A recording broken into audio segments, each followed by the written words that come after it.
बच्चों question number 10 में आ जाओ। क्वेश्चन नंबर 10 में क्या बोल रहा है कि find the number of words that can be written using the letter of the word irrational. बोल रहा है क्या हमारे पास इरेशनल लिखा हुआ है। ये बोल रहा है कि इस वर्ड्स के लेटर से तुम कितने और वर्ड्स बना सकते हो। ये जो वर्ड है ना, इसमें टोटल कितने लेटर्स हैं? टोटल इसमें 10 लेटर्स हैं, ठीक है। जिसमें जो आई है ये 2 बार रिपीट हो रहा है, 2 आई है इसमें, 2 आर भी है, ठीक है। और साथ में क्या है इसमें, आई भी हो गया और ए भी 2 टाइम्स है, देखो। तो बोल रहा है क्या कि इरेशनल वर्ड के लेटर से तुम कितने लेटर बना सकते हो, सॉरी कितने वर्ड बना सकते हो। तो नंबर ऑफ वर्ड्स क्या हो जाएंगे, विथ और without meaning. Number of words क्या हो जाएंगे, टोटल कितने लेटर्स है बच्चों 10, तो क्या हो जाएगा ये 10 फैक्टोरियल। और रिपीट क्या हो रहा है, आई हमारा 2 टाइम्स रिपीट हो रहा है तो 2 फैक्टोरियल, फिर आर भी 2 टाइम्स रिपीट हो रहा है तो 2 फैक्टोरियल, और ए भी 2 टाइम्स रिपीट हो रहा है तो 2 फैक्टोरियल। तो ये क्या हो जाएगा 10 फैक्टोरियल अपॉन 2 फैक्टोरियल का होल क्यूब। ये हमारा आंसर हो गया। देख लो कौन सा ऑप्शन है इसमें, A is the correct option. क्या है हमारा ऑप्शन ए, ठीक है। तो A is the correct option. आ जाओ क्वेश्चन नंबर 11 में। बच्चे क्वेश्चन नंबर जो 11 है ये तुम्हारे एनसीईआरटी का क्वेश्चन है। क्वेश्चन नंबर 11 जो है एक्सरसाइज 8.2। ये एक्सरसाइज 8.2 ऑलरेडी मैंने करा रखा है। 8.2 में क्वेश्चन नंबर 22, ठीक है। ये ऑलरेडी करा रखा है तो इसे कराने की ज़रूरत नहीं है, ठीक है। इसका जो ऑप्शन है वो है बी, मतलब यहाँ पे क्या है, B is the correct option. B is the correct option.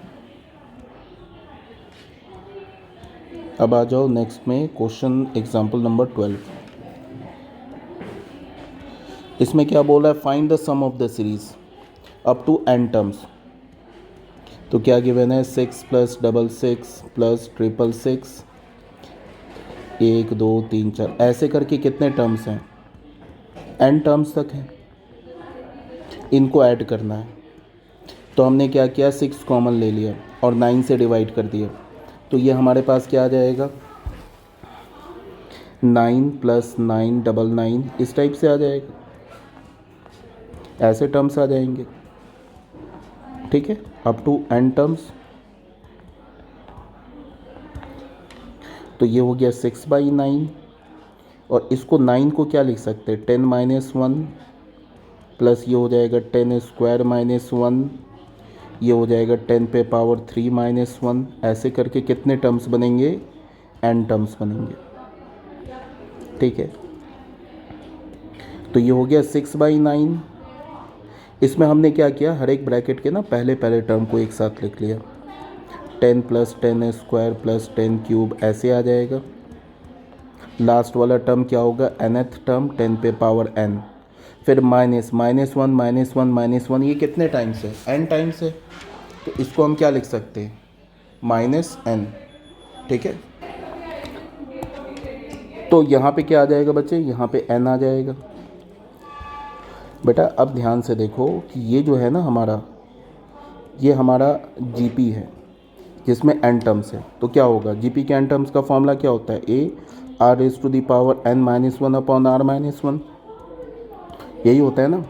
तो ये हो गया 6/9, a का काम क्या कर रहा है 10, और यहाँ पे क्या होगा 10 पे पावर n - 1 अपॉन 10 - 1 -n। तो ये क्या हो जाएगा 6/9 इंटू क्या हो जाएगा बच्चे, यहाँ पे ये हो जाएगा 10/9, और ये 10 पे पावर n - 1 -n, ऐसे हो जाएगा। अब देख लो ऑप्शन क्या आ रहा है इसमें, 9 9 ज़ा 81। इसको तुम ऐसे कर सकते हो ना, इस 9 को बाहर करो बच्चे, इस 9 को ना बाहर करो, तो ये क्या हो जाएगा 6/81, और यहाँ पे क्या हो जाएगा 10 पे पावर n - 1 -9n, देख लो कोई भी ऑप्शन मैच नहीं कर रहा है, इसका मतलब D is the correct option, none of these. ठीक है, ये हो गया हमारा क्वेश्चन नंबर 11, ये 12। अब आ जाओ क्वेश्चन नंबर 13 में।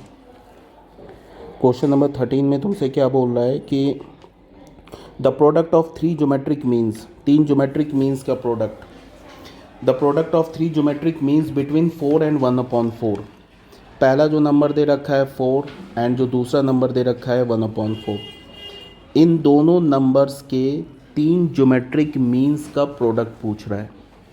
तो इन दो 4 एंड 1/4 के बीच में हमने क्या किया है, तीन ज्योमेट्रिक मीन निकाला है, G1 G2 G3, ये तीन ज्योमेट्रिक मीन, और ये हो गया 1/4। ठीक है, इसमें हमने A को क्या लिया है 4 एंड B को क्या लिया 1/4। तो इन्हीं तीनों ज्योमेट्रिक मीन का प्रोडक्ट पूछ रहा है। तो देखो कैसे निकालेंगे, ये जो 1/4 ये तो GP में आ जाएगा। अगर हमने ये तीन ज्योमेट्रिक मीन डाला ना 4 एंड 1/4 के बीच में, तब तो ये GP में आ जाएगा। अब क्या करना हमें, अब हमें ये करना है कि 1/4 जो है ये कौन सा टर्म है GP का, 1 2 3 4 5, फिफ्थ टर्म है GP का। फिफ्थ टर्म को कैसे लिखोगे, r⁴ और a का वैल्यू क्या है 4, तो 4 × r⁴। तो हमें क्या मिला, r⁴ इज इक्वल्स टू 1/16, 1/16 का मतलब 1/2 पे पावर 4। तो यहाँ से बचे r की वैल्यू क्या मिल गई 1/2।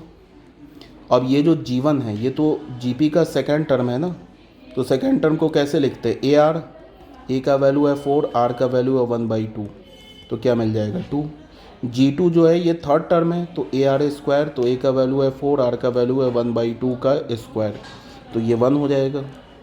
और G3 क्या हमारा, G3 हो जाएगा AR³, A का वैल्यू है 4 और R का वैल्यू है 1/2, तो 1/2 का क्यूब, तो क्या हो जाएगा 4/8, 1/2। अब इन तीनों ज्योमेट्रिक मीन्स का हमें प्रोडक्ट चाहिए।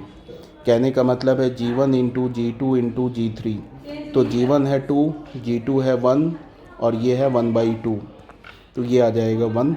तो देख लो ऑप्शन क्या है, D is the correct option. This implies that D is the correct option. D हमारा क्या हो गया, करेक्ट ऑप्शन हो गया। ठीक है, ये हो गया बच्चे क्वेश्चन नंबर 13। अब आ जाओ क्वेश्चन नंबर 14 में। क्वेश्चन नंबर 14 में क्या बोल रहा है, if the first term of A GP is 5 and the common ratio is, यहाँ भी कॉमन रेशियो भी 5 है, फर्स्ट टर्म और फर्स्ट टर्म भी 5 है GP का, कॉमन रेशियो भी 5 है, देन विच टर्म इज़ 3 1 2 5, कौन सा टर्म है 3 1 2 5। तो मान लेते हैं कि let the nth term be, तो बच्चे हमने मान लिया कि let the nth term be 3 1 2 5। तो nth टर्म को हमने क्या बोल दिया 3 1 2 5, तो ये nth टर्म क्या होता है ARn-1, तो हो जाएगा 3 1 2 5। ठीक है, A की वैल्यू 5, R की वैल्यू 5 पे पावर n-1, ये क्या हो जाएगा 3 1 2 5। यहाँ तक क्लियर है। उसके बाद आ जाओ, तो यहाँ से क्या होगा 5 पे पावर n-1 डिवाइड करोगे ना, तो ये आ जाएगा 5 पे पावर 4। तो यहाँ से पावर इक्वेट कर लो, n-1 is equals to 4 implies n is equals to 5। Clear है यहाँ तक। ये हो गया क्वेश्चन नंबर 14। अब आते हैं बच्चों क्वेश्चन नंबर 15 में। इसमें क्या बोल रहा है कि if x⁴ occur in the rth term of the expansion, ये जो हमारे पास है ना x पे पावर 4 + 1/x³, इस पे पावर 15, इसमें जो rth टर्म है, इस rth टर्म में क्या है x पे पावर 4, तो क्या बोल रहा है r का वैल्यू निकालो। ठीक है, तो कैसे निकालेंगे, सबसे पहले rth टर्म क्या होगा, तो यहाँ पे ये B is the correct option, 14 में है ना B करेक्ट ऑप्शन है। 15 में देखो rth टर्म क्या होगा, rth टर्म होगा 15C r-1, एक का काम क्या कर रहा है x⁴ 15 - r-1 और 1/x³, इस पे पावर क्या हो जाएगा r-1। तो बेटा यहाँ से क्या आ जाएगा ये 15c r-1 और x पे पावर 4 और उस पे पावर क्या होगा 15 r प्लस का 1 और ये हो जाएगा 1/x³ और यहाँ पे पावर होगा r-1। तो ये हो जाएगा 15c r-1 और x पे पावर 4 और ये क्या हो जाएगा बच्चे 16 r और यहाँ पे क्या होगा x पे पावर -3 r-1। तो ये हो जाएगा 15c r-1 और x पे पावर क्या हो जाएगा 16 4 64 -4r और यहाँ पे इंटू एक्स पे पावर -3r प्लस का 3। फिर यहाँ पे हो जाएगा ये 15c r-1, एक्स पे नेट पावर क्या आ रहा है 64 -4r -3r प्लस का 3। तो ये हो गया 15c r-1, एक्स पे power 67 -7r। According to question यही है ना 4 के इक्वल, क्वेश्चन के अकॉर्डिंग 67 -7r ये हो जाएगा 4 के इक्वल। तो 7r की वैल्यू क्या हो जाएगी 63, तो r इज इक्वल्स टू 9। ये हमारा आंसर हो गया, देख लो 9 C is the correct option. Question number 16 में आ जाओ।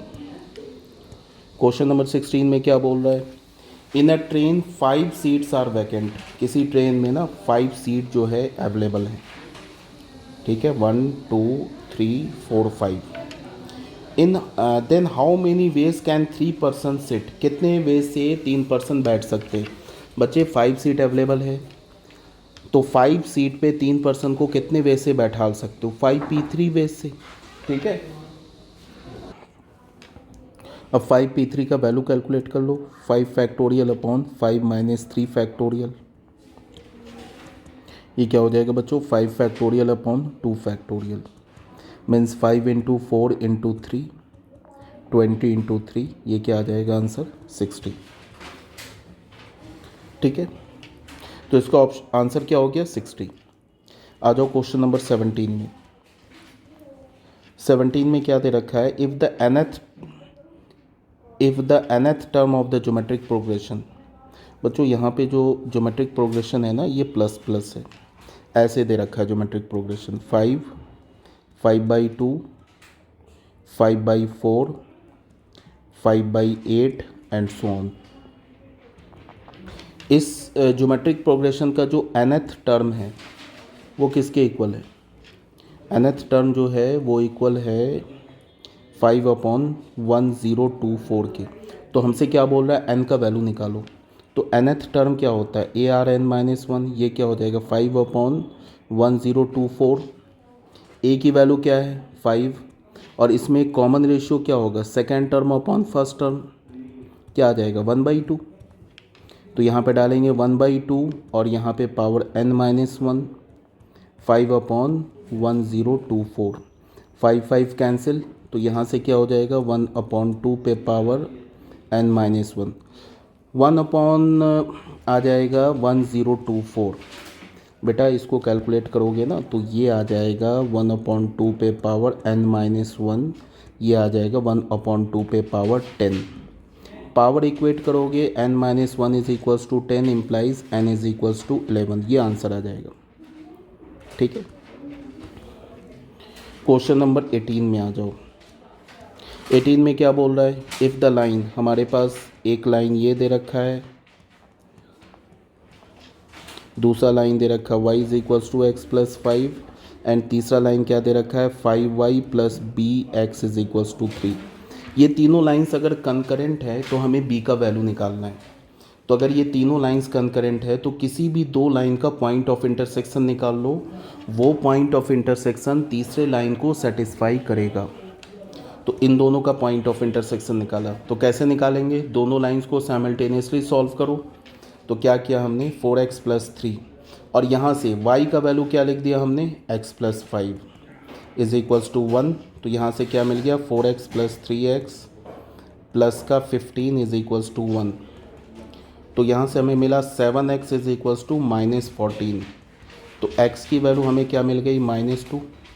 -2 यहाँ डाल दो तो y की वैल्यू मिल जाएगी, y इज इक्वल्स टू -2 + 5, तो हमें मिल गया 3।